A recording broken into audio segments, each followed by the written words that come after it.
Kaixo, ongetorria, orain eraiketen propietateak aztertuko ditugu. Lehenengo jakin bat dugu zerren propietate bat. Propietate izateko bete behar da. Adibidez, zeroaren propietate bat da, zenbaki bat bider 0 beti 0 dela. Adibidez, 7 bider 0, 0. 100 bider 0, 0. 1000 bider 0, 0. Horrek esan nahi du, propietate bat dela. Kasu honetan, guazen ikustea, lau eragiketak ze propietate dituzte.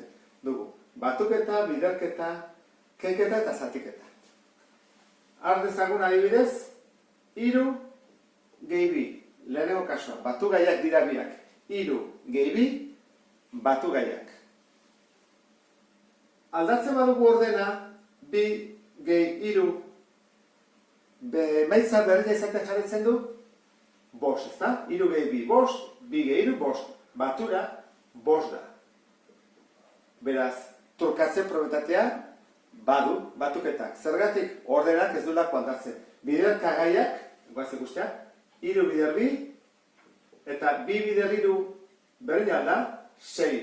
Bai, berdina da. Beraz, biak dira biderkagaiak. Berdina esan, hau batugaia, eta hau ere bat delako, eta hau biderkagaia, eta hau ere bai.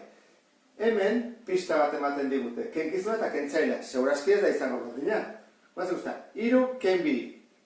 Eta 2 ken 3 berdin alda, emaitza berdin ematen du. Kendura alda emaitza, ez da berdina. Orduan, kaso honetan, hemen bat atatzen da, eta hemen atatzen da minus bat. Orduan, ez da trukatze propietatea betetzen. Zatiketa. 4 zati 2.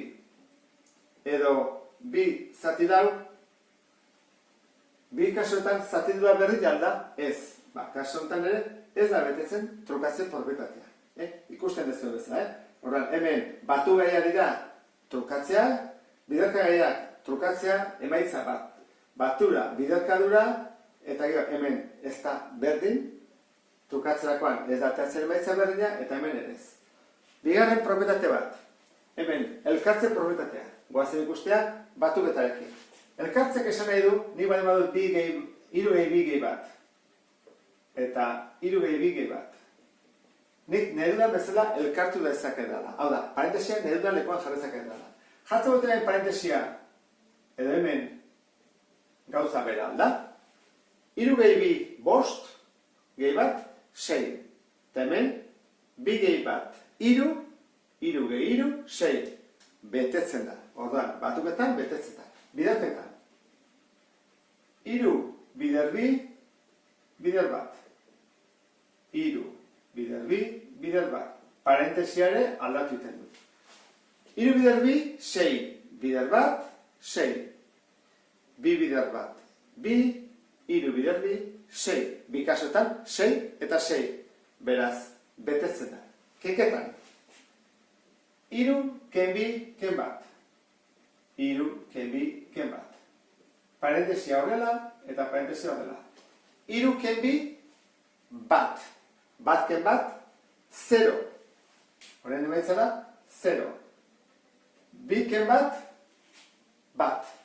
3 ken bat, 2. Beraz, ez da berdina. Eta zatiketan. 8 zati 4, zati 2. Eta 8 zati 4, zati 2. Parentesia jartzen dut. Parentesia. 8 zati 4, 2. 2 zati 2, bat. 4 zati 2, 2. 8 zati 2, 4. Hauek ere ez dira berdinak. Orduan, ez da betetzen kenketan eta zatiketetan, ez trukatze propietatea eta ez elkartze propietatea. Orduan, bi hauetan, badituztenik.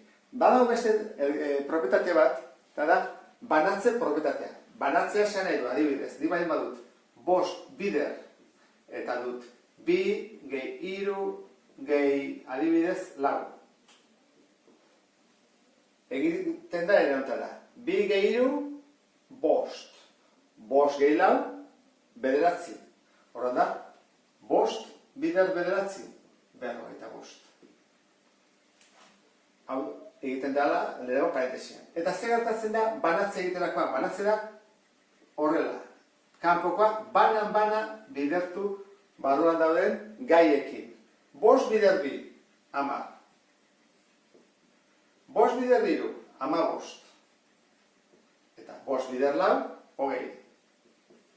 Nik batutzen badut 10 gehi 15 gehi 20, ateratzen da berriz ere 45.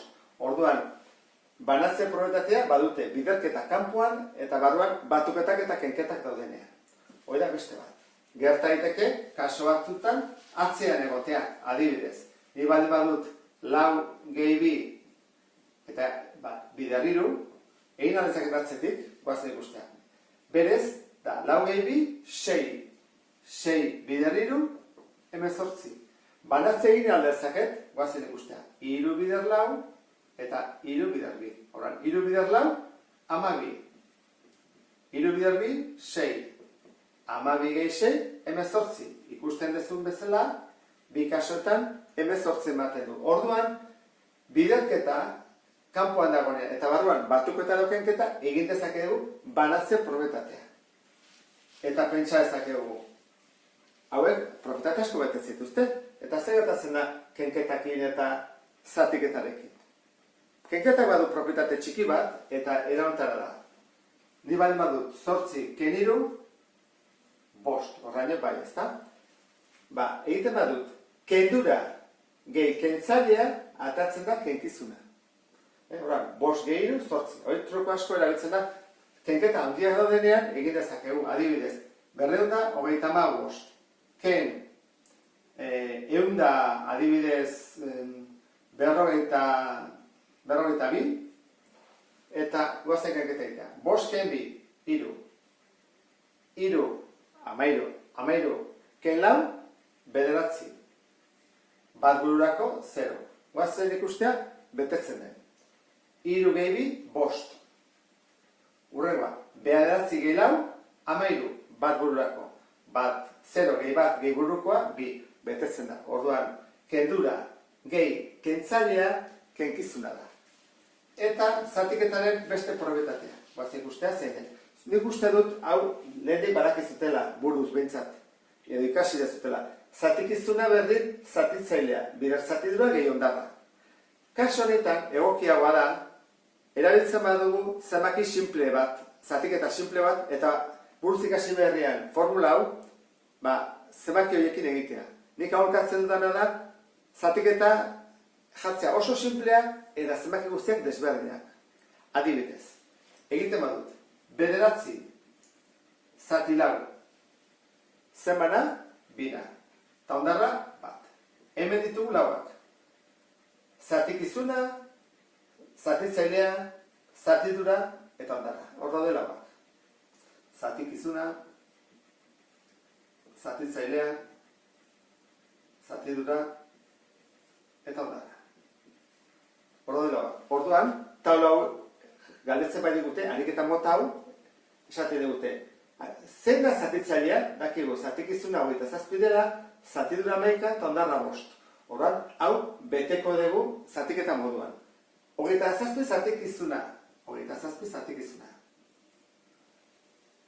11 zatidura. 11 zatidura. Eta 5 ondarra.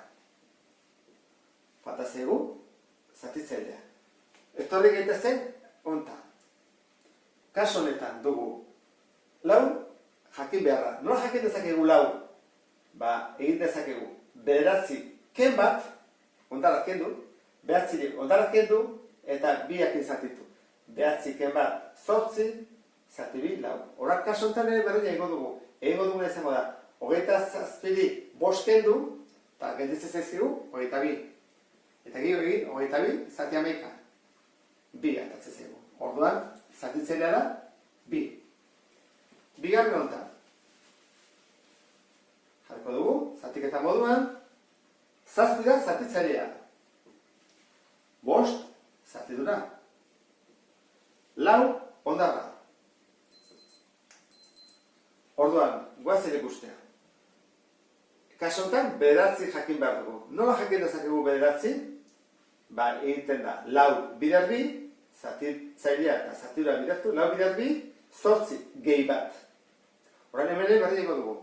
7 bider 5. 35 gehi 4, 39. Konprobatu zakegu, bost latatzen da. Horrak, hemen jarriko dugu, 39, hemen ditugu, asmatu dituguna. Eta faltatzeko azkena, zatidura. Guazen guztia, zatidura nola kalkulatzen den. 76, zatikizuna. 12, zatitzailea. Zatidura, zakegu, eta ondarra lau. Nola jakin zatidura? Nola jakin bi? Kasu honetan berriro. Kenketengo dugu, Bederatzi, ken bat, 8. Eta gero, zati lau. Kasu honetan ere berdin. 76, ken lau, 76, ken lau, atatzen zaigu 72, eta egin behar dugu, 72, 12 zatitu. 6 da, noski. Orduan, izango izake, zatidura 6. Ondo da, nik uste dut honekin, esplikazionekin, tariketa hauekin, ondo ulertu duzutela. Ondo izan, beste bat arte, agur.